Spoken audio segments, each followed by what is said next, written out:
ছোটবেলায় খেলতে খেলতে কত অনায়াসে কত মধুর সম্পর্ক গড়ে ওঠে শিশুদের মধ্যে। পরিণত বয়সে সেই সম্পর্কের পরিণতি প্রবহমান জীবনযাত্রার দিক নির্ধারণ করে। এমনই এক সম্পর্কের গল্প আজ আপনাদের শোনাব। নমস্কার, আপনারা শুনছেন গল্প একান্তে। একান্তে গল্প শোনার আদর্শ ঠিকানা। আমাদের গল্পগুলি ভালো লেগে থাকলে কমেন্ট করে আপনার মতামত অবশ্যই জানাবেন। ভালো লাগলে একটি লাইক আর পরবর্তী গল্পের জন্য সাবস্ক্রাইব করতে ভুলবেন না। শুনে নিন লেখিকা কাঞ্চনমালা দেবীর কলমে গল্প পথহারা।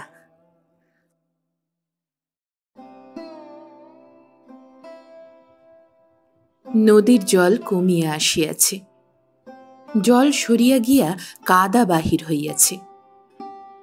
এই সময় পল্লীগ্রামে নদীতে স্নান করিবার বড়ই অসুবিধা। শুধু স্নান করিবার কেন, সকল বিষয়েরই অসুবিধা। হেমন্তের শেষে শীতের প্রারম্ভে বর্ষার জল বন্ধ হইয়া নানাবিধ সংক্রামক ব্যাধির সৃষ্টি করিতে থাকে।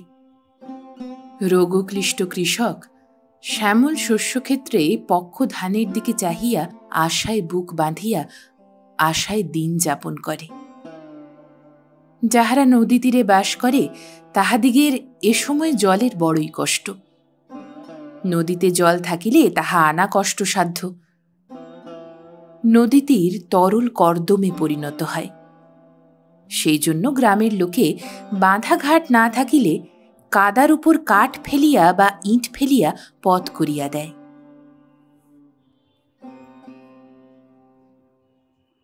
সন্ধ্যার প্রাক্কালে একটি কিশোরী অতি সন্তর্পণে জলে নামিতেছিল।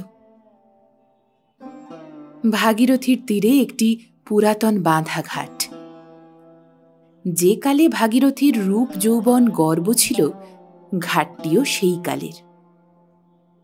কালের প্রভাবে জীর্ণা শীর্ণা নদী ঘাট হইতে সরিয়া গিয়াছে। ঘাটের নিম্নের সোপানগুলি মৃত্তিকায় আচ্ছন্ন হইয়া গিয়াছে। কেবল বর্ষার সময় ঘাটে জল আসিয়া থাকে। কিশোরী সোপান কয়টি অতিক্রম করিয়া কর্দমের উপর দিয়া চলিয়াছে। চারি পাঁচখানি গ্রামের লোক একত্র হইয়া পথ বাঁধিয়া দিয়াছে। বড় বড় তালগাছের উপর কাঠ বাঁধিয়া পথ প্রস্তুত হইয়াছে। কিন্তু লোকের পায়ে পায়ে কাদা উঠিয়া পথ এত পিচ্ছিল হইয়াছে যে কিশোরী সে পথে চলিতে ভরসা করিতেছে না। সে অতি ধীরে ধীরে পা টিপিয়া টিপিয়া কাদার উপর দিয়া চলিতেছিল। তাহার হাতে একখানি পিতলের রেকাবি, তাহাতে কাঁচা মাটির কয়েকটি প্রদীপ তুলার সলিতা ও ঘৃত দিয়া সাজানো। সেইগুলি পড়িয়া যাইবার ভয়ে কিশোরী অতি ধীরে ধীরে চলিতেছিল। পা পিছলাইয়া যাইবার ভয়ে সে একবার পথের কাঠগুলি চাপিয়া ধরিতেছিল। ঘাটের রানার উপরে বসিয়া একটি কর্দম লিপ্ত বালক আমসত্ত্ব ভক্ষণ করিতে করিতে বালিকার প্রতি লক্ষ্য করিতেছিল। বালিকা একবার পড়িতে পড়িতে রহিয়া গেল। বালক তাহা দেখিয়া হাসিয়া উঠিল। বালিকা ফিরিয়া চাহিয়া দেখিল। তখন বালকটি বলিয়া উঠিল, সুরি, থালাখানা আমাকে দে, আমি পৌঁছে দিই। বালিকা উত্তর করিল, তোর যে এঁটো হাত। তা হোক গে, কেউ তো আর দেখতে আসছে না। বালিকা বলিল, দূর পাগল, তা কি হয়? এ যে ঠাকুরদের জিনিস। আরে ঠাকুররা তো আর দেখতে আসছে না। মা বলেন ঠাকুররা সব দিকে সব সময় দেখতে পান। বাবা, তুই যেন ভাই পুরুত মশাই, তোর সঙ্গে কথা কইবার জো নেই। বালিকা কথা কহিবার জন্য দাঁড়াইয়াছিল, আবার চলিতে আরম্ভ করিল। দেখিতে দেখিতে তাহার পা পিছলাইয়া গেল। সে পথের কাঠ ধরিয়া সামলাইল বটে, কিন্তু রেকাবি হইতে 2টি প্রদীপ পড়িয়া গেল। বালক হাসিতে হাসিতে কাঠের উপর দিয়া ছুটিয়া আসিল, বলিল, দেখলি সুরি, আমি তখনই তোকে বলেছিলুম থালাখানা আমায় দে, আমি পৌঁছে দিই। তা আমার কথা শুনলি নে, এখন কি করবি কর। বালিকা হাসিয়া বলিল, কি আর করব, বাড়ি ফিরে যাই, আবার গিয়ে নিয়ে আসি, মা অনেক প্রদীপ গড়িয়ে রেখেছেন। বালিকা ধীরে ধীরে ঘাটের উপর উঠিল, বালকও ফিরিল। বালিকা গৃহে ফিরিবার উদ্যোগ করিতেছে দেখিয়া বালক বলিল, সুরি, তুই তবে বাড়ি চললি? আমি এইখানে বসে থাকি, তোর সঙ্গে একসঙ্গে বাড়ি যাব। বালিকা ঘাটের উপর উঠিয়া চমকিয়া উঠিল। তাহার সম্মুখ দিয়া একটি শৃগাল দৌড়িয়া চলিয়া গেল। বালিকা সভায় চিৎকার করিয়া ডাকিল, মণি, ও মণি, শিগগির আয় না ভাই। বালক তখন ঘাটের রানার উপর বসিয়া এক মনে আম সত্ত্ব ভক্ষণ করিতেছিল। সে অন্যমনস্ক হইয়া উত্তর দিল, কেন? বালিকা তাহাকে বসিয়া থাকিতে দেখিয়া আরো চিৎকার করিয়া ডাকিল, মণি, শিগগির আয়। বালক আমসত্ত্ব ফেলিয়া এক লম্ফে বালিকার নিকট উপস্থিত হইল এবং ব্যস্ত হইয়া জিজ্ঞাসা করিল, কি কি হয়েছে? বালিকা তখনও ভয়ে কাঁপিতেছিল। সে ধীরে ধীরে বলিল, ভাই, একটা শিয়াল, তুই আমাকে বাড়ি পৌঁছে দিয়ে আয়।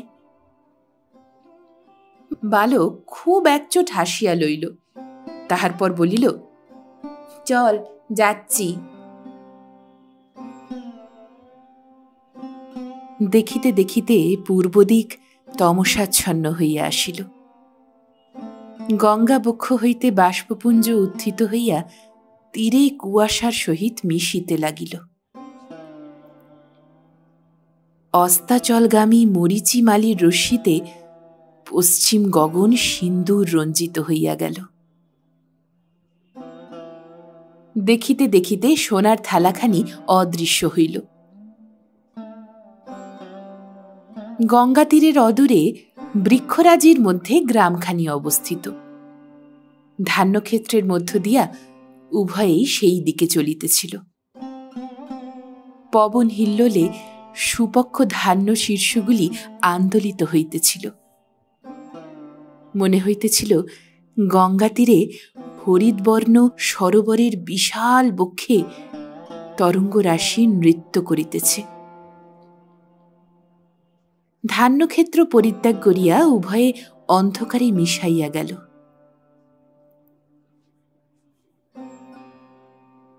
গ্রামখানির নাম দৌলতপুর। ইহার অধিকাংশ অধিবাসী ভদ্রলোক। গ্রামের জমিদার গ্রামেই বাস করেন। পূর্বে তাহার অবস্থা ভালো ছিল না, বহু কষ্টে লেখাপড়া শিখিয়া উকিল হইয়াছিলেন। তাহার পর তাহার ভাগ্য ফিরিল। চঞ্চলা লক্ষ্মী ঠাকুরানী গ্রামের বুনিয়াদী জমিদার গৃহ পরিত্যাগ করিয়া সদাশিব মিত্রের গৃহে আসিয়া উপস্থিত হইলেন। দেনার দায়ে যখন জমিদার প্রবোধচন্দ্র ঘোষের যথাসর্বস্ব বিক্রয় হইয়া গেল, তখন সদাশিব মিত্র বাসগ্রামখানি কিনিয়া লইলেন। এখন তিনি গ্রামের জমিদার। সদাশিব পূর্বে বড় গ্রামে আসিতেন না, কিন্তু জমিদারি খরিদ করিবার পর হইতে ছুটির সময় গ্রামে আসিয়া থাকেন। 2-1টি করিয়া পূজা পার্বণও আরম্ভ করিয়াছেন। গ্রামের কেহ কেহ পূর্ব অভ্যাস মতো প্রবোধবাবুকে জমিদার বলিয়া ফেলিলে মিত্র মহাশয় বড়ই অসন্তুষ্ট হন। পুরাতন জমিদার বংশ লোপ হইতে চলিয়াছে। প্রবোধবাবুর বয়স প্রায় 50 বৎসরের কাছাকাছি। সুরমা তাহার একমাত্র কন্যা, আর সন্তান হইবার কোনো আশাও নাই। প্রবোধবাবু সময় সময় দুঃখ করিয়া বলিতেন, ঠিক সময়ে মা লক্ষ্মী ঘোষ বংশের বাস্তু ভিটা ছাড়িয়াছেন।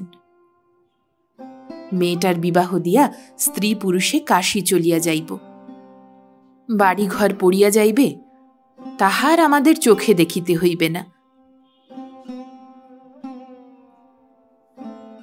মিত্রগোষ্ঠীর সহিত ঘোষ বংশের প্রকাশ্য বিবাদ না থাকিলেও পরস্পরের মধ্যে সদ্ভাব ছিল না। এক পুরুষের জমিদার বলিয়া অনেকেই সদাশিব মিত্রকে উপহাস করিতেন। মিত্র মহাশয়ও অন্নহীনের বুনিয়াদি চাল সম্বন্ধে নানান কথা বলিতেন। মণিলাল সদাশিব মিত্রের একমাত্র পুত্র। মিত্র মহাশয়ের আরও অনেকগুলি সন্তান হইয়াছিল, কিন্তু তাহারা কেহই বাঁচিয়া নাই। হারা মরা বলিয়া মণিলাল বড়ই আদরের। মণিলাল বড়ই দুষ্ট, গ্রামের কোনো ছেলের সহিত তার বনে না।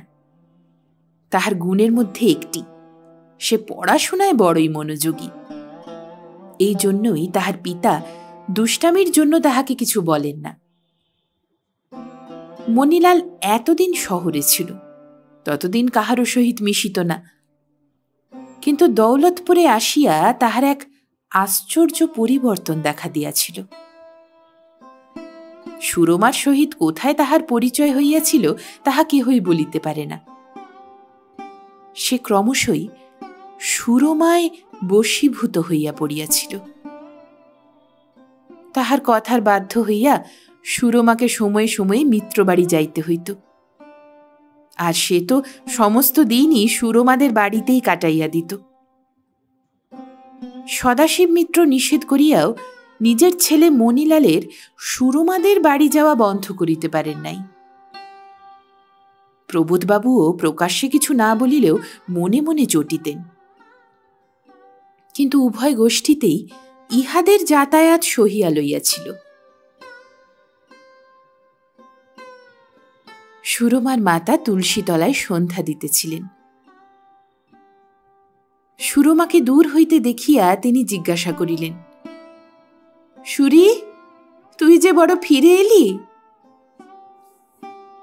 সুরমা কহিল, কাদায় পড়ে গিয়েছিলুম মা, তাই আবার প্রদীপ নিতে এসেছি। মাতা ঠাকুর ঘর হইতে প্রদীপ বাহির করিয়া দিলেন। কন্যা তাহা রেকাবিতে তুলিয়া লইল। মাতা তখন আবার বলিলেন, তুই অন্ধকারে একা যেতে পারবি তো? একা কেন? আমার সঙ্গে যে মণিলাল এসেছে। কই সে? ওই যে কাঁঠাল তলায় দাঁড়িয়ে আছে। আমি তো তাকে দেখতে পাইনি।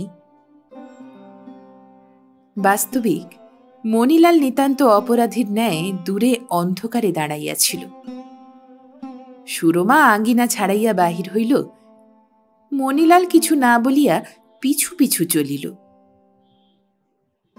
সুরমার মাতা তুলসীতলায় প্রণাম করিতে করিতে বলিতে লাগিলেন, হে ঠাকুর, আমার শরীর যেন মণিলালের সঙ্গেই বিবাহ হয়।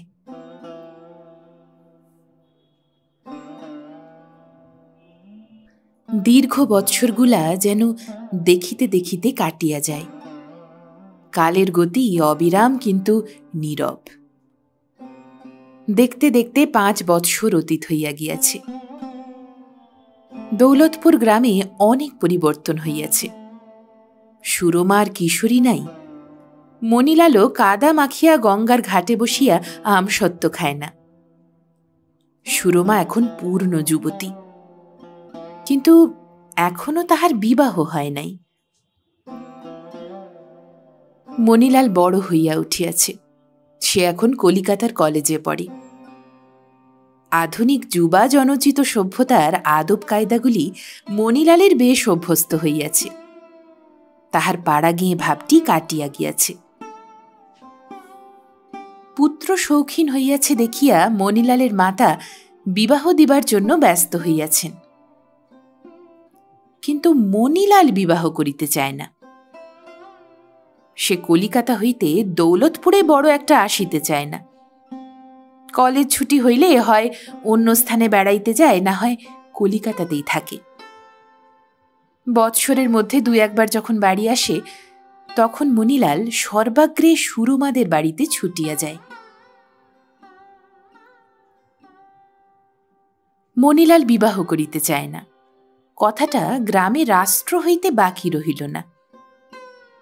কুৎসা যাহাদিগের উপজীবিকা, তাহাদিগের একটা নূতন খোরাক জুটিল। কেহ বলিলেন সুরমা স্বয়ম্বরা হইয়াছে, কেহ বলিল মণিলাল গান্ধর্ব বিবাহ করিয়াছে। কোন কোন দূরদর্শী রাজনৈতিক ইহাতে রোমিও জুলিয়েটের কাহিনীর পূর্বাভাস দেখিতে পাইলেন। যাহাদিগকে লইয়া এত কথা চলিতেছে, ক্রমশ একথা তাহাদিগের কর্ণেও পৌঁছিল। সুরমা লজ্জায় মরিয়া গেল।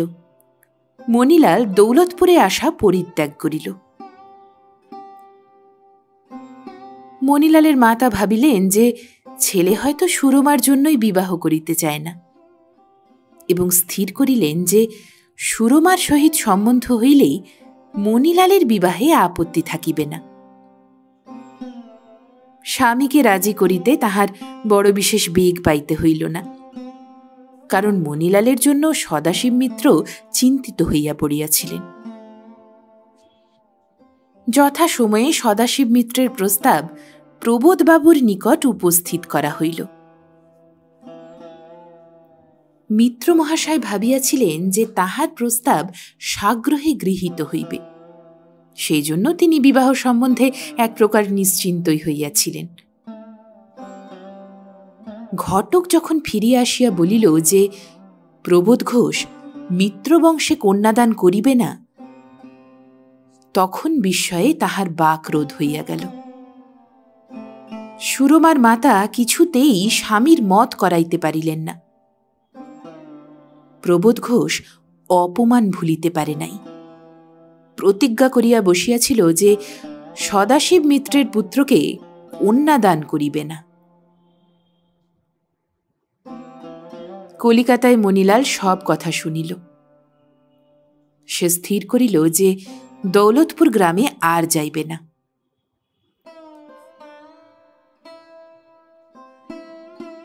অনেক অনুসন্ধানের পরে সুরমার বিবাহের সম্বন্ধ স্থির হইল। দূর দেশের একজন ধনবান জমিদার যৌবনের শেষে পত্নীহারা হইয়া একটি বয়স্থা সুন্দরী পাত্রীর অনুসন্ধান করিতেছেন। সুরমাকে দেখিয়া তাহার পছন্দ হইল। শুভদিন দেখিয়া সুরমার বিবাহ হইয়া গেল। লজ্জায়, ঘৃণায়, অভিমানে মিত্রজা মরমে মরমে মরিয়া গেলেন। যথা সময়ে মণিলাল সুরমার বিবাহের কথা শুনিল। শুনিয়া পাঠে দ্বিগুণ মনোসংযোগ করিল। সদাশিব মিত্র ভাবিলেন পুত্রের জীবনের ছায়া কাটিয়া গেল।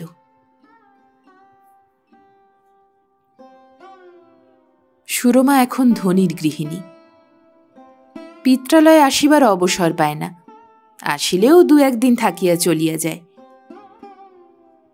প্রবোধ ঘোষ ভদ্রাসনখানি এক ব্রাহ্মণকে দান করিয়া কাশীবাসের চেষ্টায় আছেন। তিনি বলিয়া থাকেন যে সুরমাকে এমন ঘরে দিয়াছেন যে তাহার পক্ষে পিতৃগৃহে আসা অসম্ভব, সুতরাং তিনি কাশীবাস করিলেও সে কখনো তাহার অভাব অনুভব করিবে না।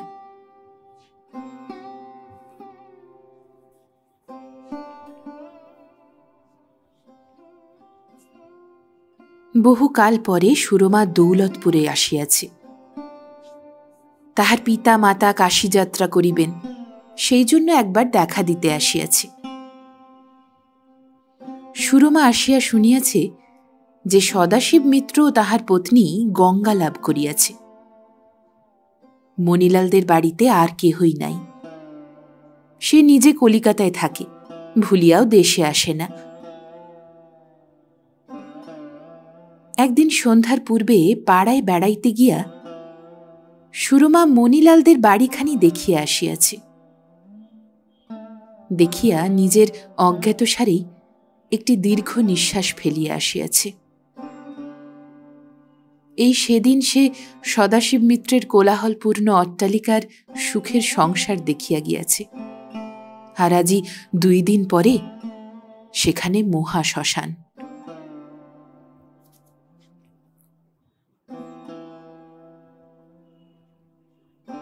প্রবোধবাবু যেদিন কাশীযাত্রা করিবেন সেদিন প্রভাতে সুরমা একটি দাসীকে সঙ্গে লইয়া গঙ্গা স্নান করিতে চলিয়াছে।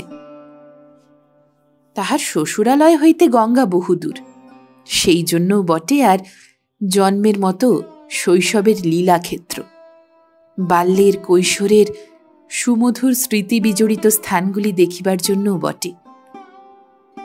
সুরমা পুরাতন বাঁধা ঘাটে স্নান করিতে যাইতেছিল। ঘাটের অবস্থা ক্রমশ অতি শোচনীয় হইয়া উঠিয়াছে। চাতাল ও রানাগুলি ভাঙিয়া গিয়াছে, তাহা কেহই সংস্কার করিয়া দেয় না। ঘাটের ধাপগুলি কাদায় ভরিয়া গিয়াছে, গঙ্গার জলও অনেক দূর সরিয়া গিয়াছে। এখন বর্ষার সময়েও ঘাটে জল আসে না। ঘাটের অবস্থা দেখিয়া সুরমার চোখে জল আসিল। গ্রামের লোক এখন আর ঘাট ব্যবহার করে না, স্নান করিতে আসিয়া ঘাটের পাশ দিয়া চলিয়া যায়। সুরমা গ্রামের পথ ছাড়িয়া ভালো করিয়া দেখিবার জন্য ঘাটের উপর উঠিল। সে দেখিল যে সকলের নিচের ধাপে একজন সুসজ্জিত পুরুষ বসিয়া আছে। সুরমা দাঁড়াইল। তাহার দাসী তখনও পশ্চাতে পড়িয়াছিল, তাহার জন্য অপেক্ষা করিতে লাগিল। সেই পুরুষটি তাহার দিকে চাহিয়া দেখিল, দেখিয়াই ব্যস্ত হইয়া উঠিয়া আসিল। তাহাকে দেখিয়া সুরমা ঘোমটা টানিয়া ভয়ে ও লজ্জায় জড়সড় হইয়া একপাশে দাঁড়াইল। যুবক তাহা দেখিয়া অপ্রস্তুত হইয়া ডাকিল, সুরমা। সুরমা মুখ তুলিয়া চাহিয়া দেখিল সে মণিলাল। মণিলাল তাহাকে নিরুত্তর দেখিয়া বলিল, সুরমা, আমায় চিনিতে পারিলে না? সুরমা তখন একটা প্রণাম করিয়া বলিল, হ্যাঁ, পেরেছি, আপনি মণিদা। উত্তর শুনিয়া যুবকের মুখ লাল হইয়া উঠিল। উভয়ে অল্পক্ষণ নীরবে দাঁড়াইয়া রহিল। তাহার পর মণিলাল কহিল, সুরমা, তুমি দৌলতপুর ছেড়ে যাবে শুনে একবার দেখিতে এলাম। সুরমা কোনো উত্তর দিল না, অধোমুখে দাঁড়াইয়া রহিল। মণিলাল আবার বলিল, সুরমা, তবে এখন আসি। সুরমা কি বলিতে যাইতেছিল তাহার বলা হইল না। মণিলাল ঘাট ছাড়িয়া চলিয়া গেল।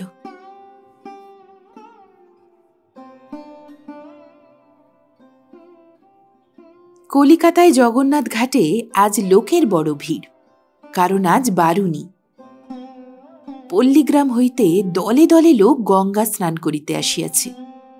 গঙ্গার ধারের পথে লোক আর ধরিতেছে না, তাহার ভিতরে সারি সারি গাড়ি আসিতেছে। একখানি বড় ল্যান্ডো গাড়ি ঘাটে আসিয়া দাঁড়াইল। তাহা হইতে 3টি পুরুষ ও 2টি স্ত্রী লোক নামিল। একজন চাকর তাহাদিগের কাপড় গামছা ইত্যাদি নামাইয়া লইল। স্ত্রীলোক 2টি অবগুণ্ঠনহীনা, দেখিলে ভদ্রঘরের স্ত্রী বলিয়া বোধ হয় না। তাহারা ঘাটের সম্মুখেই দাঁড়াইয়া রহিল। ল্যান্ডোর পিছনে একখানি ভাড়াটিয়া গাড়ি আসিয়াছিল।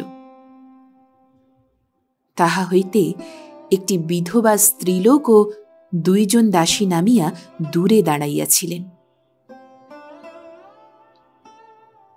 পুরুষ তিনজনের মধ্যে দুইজন অতিরিক্ত তরল পানের জন্য স্থির হইয়া দাঁড়াইতে পারিতেছিল না।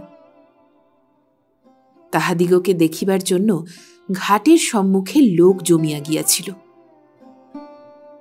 বিধবা স্ত্রীলোক এবং দুইজন দাসী পথ না পাইয়া এক পাশে দাঁড়াইয়াছিলেন।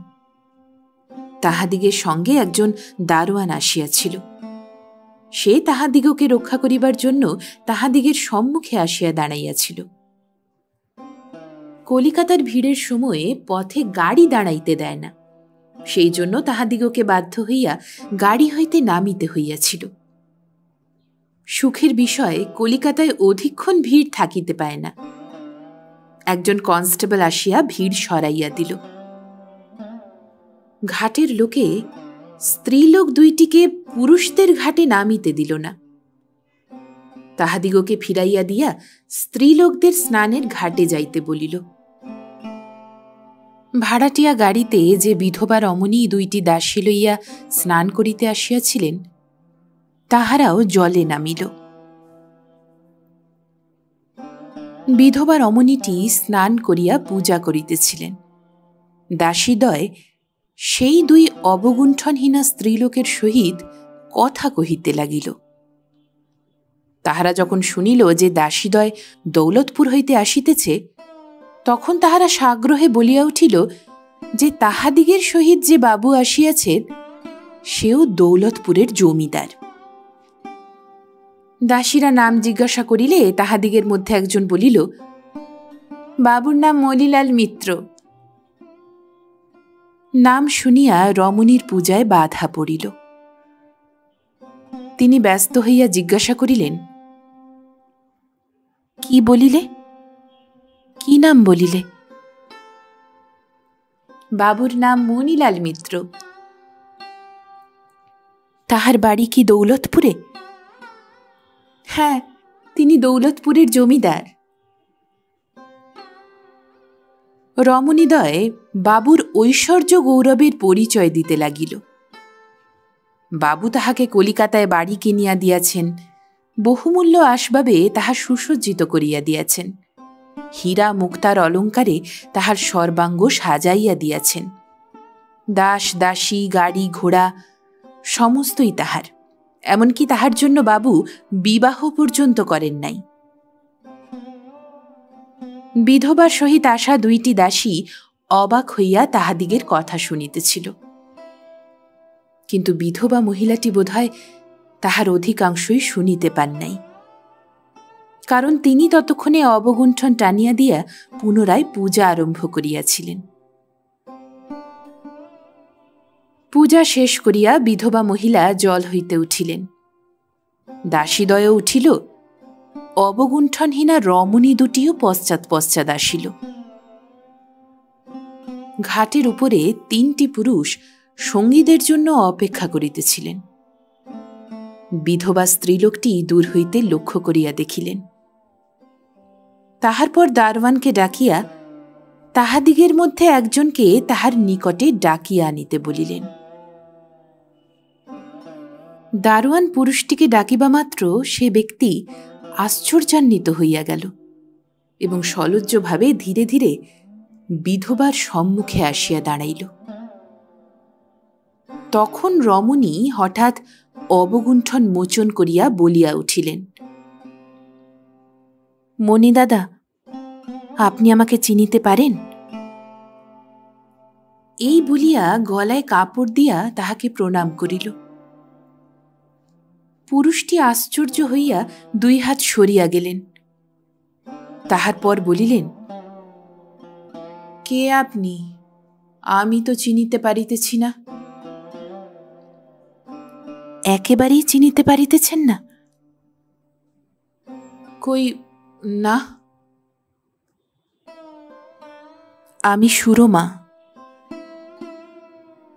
পুরুষটি দুই হাত পিছু হটিয়া গেল, বলিল, তুমি সুরমা? হ্যাঁ, আমি সুরমা।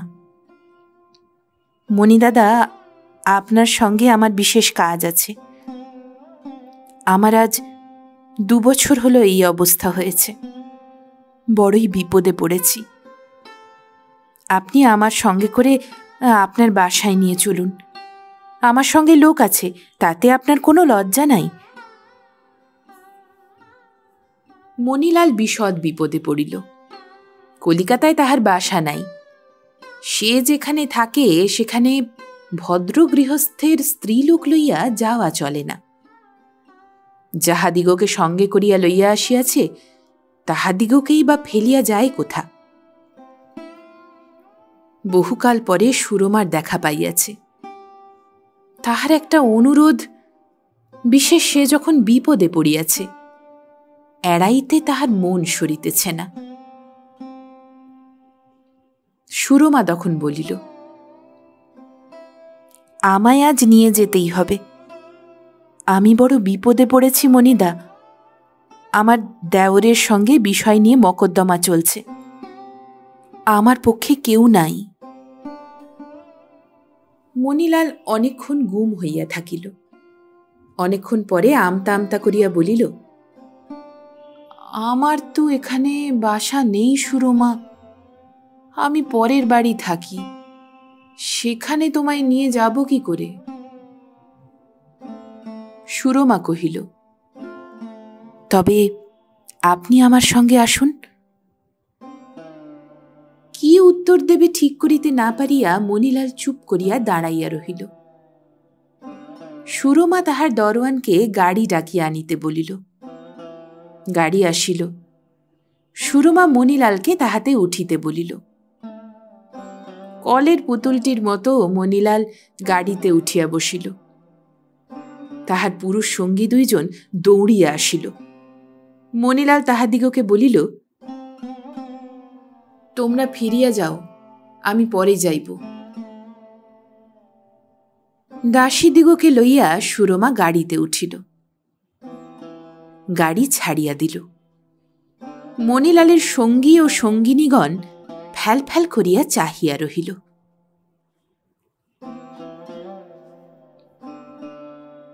গাড়িখানি একটি প্রকাণ্ড ফটকের ভিতর প্রবেশ করিল। মণিলাল আশ্চর্য হইয়া চাহিয়া রহিল। ফটক পার হইয়া একটি প্রকাণ্ড বাড়ির সম্মুখে গাড়িখানা দাঁড়াইল। মণিলাল নামিয়া আসিলে একজন আমলা তাহাকে লইয়া গিয়া বৈঠকখানায় বসাইল। সুরমার বাড়ির সাজসজ্জা দেখিয়া মণিলাল অবাক হইয়া গেল। চারিদিকে বহু মূল্য আসবাব, প্রকাণ্ড প্রকাণ্ড ঘর দাস দাসীতে পরিপূর্ণ। অবিলম্বে তাহার ডাক পড়িল। মণিলাল অন্দরে গিয়া আহার করিতে বসিল। সুরমা তাহাকে বসাইয়া খাওয়াইল। অপরাহ্নে মণিলাল চলিয়া যাইবার জন্য ব্যস্ত হইল। সুরমাকে খবর দিয়া পাঠাইল এবং সে আসিলে বলিল, কই, কি মোকদ্দমার কথা বলিবে বলিয়াছিলে? সুরমা বলিল, কাল সকালে আমার দেওয়ান আসিবে, তখন সমস্ত কথা হইবে। সন্ধ্যার সময় অভ্যাসের দোষে মণিলাল চলিয়া যাইবার জন্য ছটফট করিতে লাগিল, কিন্তু লজ্জায় কোনো কথা বলিতে পারিল না। সুরমার বাড়িতে আসিয়া মণিলাল যেমন আরাম পাইয়াছিল, এমন আরাম সে বহুদিন পায় নাই।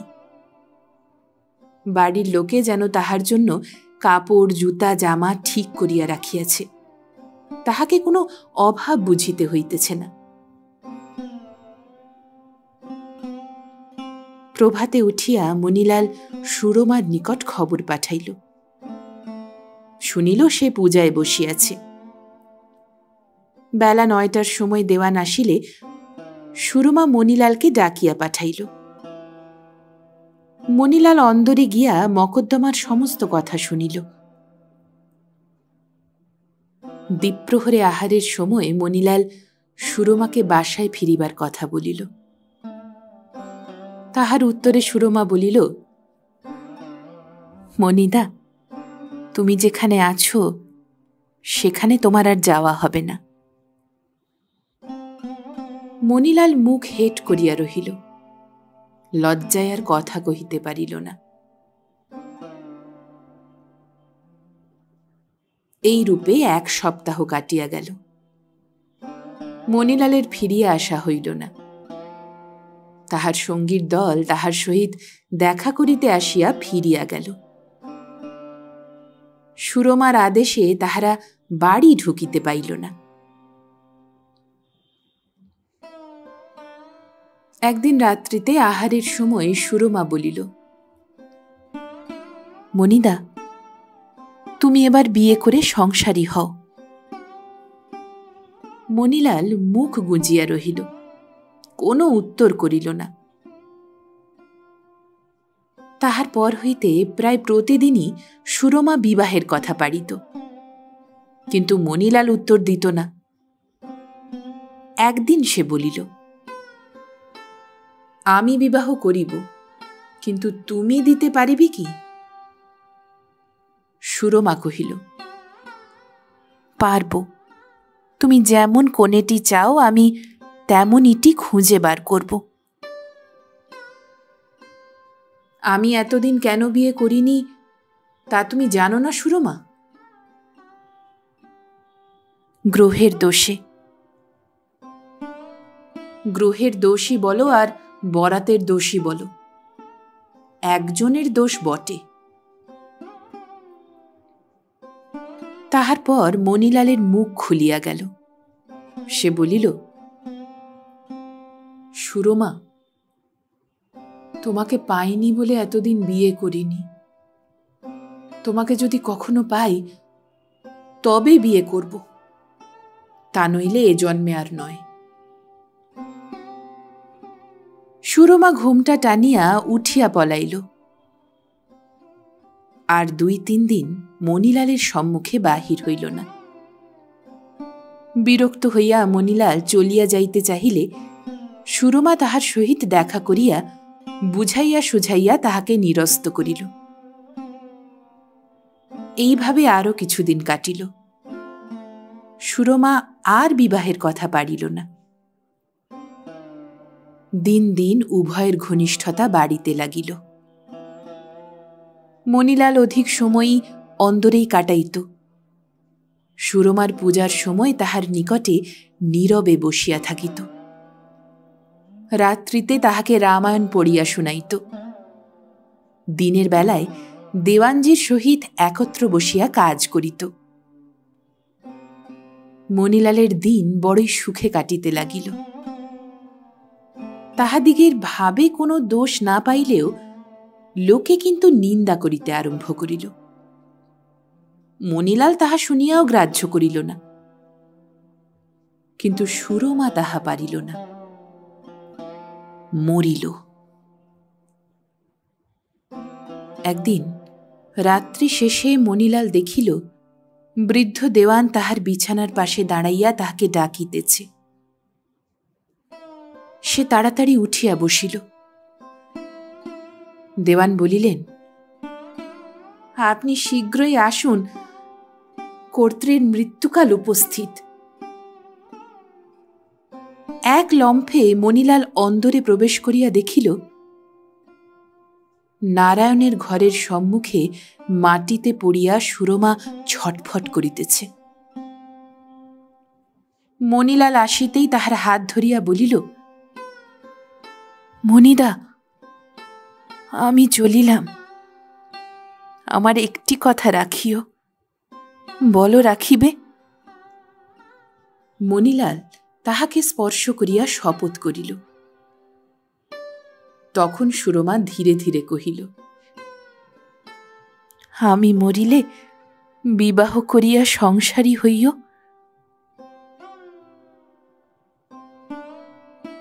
মণিলাল কথা কহিতে পারিল না, ঘাড় নাড়িয়া সম্মতি জানাইল। মৃত্যুর গাঢ় নীলিমায় তখন সুরমার সুবর্ণ গৌরকান্তি ঢাকিয়া যাইতেছিল। মরণ কাতর কণ্ঠে সুরমা বলিয়া উঠিল, সে যে তাহার জন্যই মরিতেছে, লক্ষ্যভ্রষ্ট হইয়া ইচ্ছার বিরুদ্ধে সে যখন অপরের হস্তে পড়িয়াছিল, তখন বহু চেষ্টা করিয়া কৈশোরের আরাধ্য দেবতাকে ভুলিয়াছিল। তাহাকে সুপথে আনিয়া সংসারী করাইবার জন্যই সে তাহাকে গঙ্গাতীর হইতে আনিয়াছিল। পথ দেখাইতে গিয়া সে নিজে পথ হারাইয়াছিল। পথভ্রান্ত পুরুষের প্রায়শ্চিত্ত আছে, কিন্তু কুল নারীর নাই। তাই সে মরিয়া প্রায়শ্চিত্ত করিল।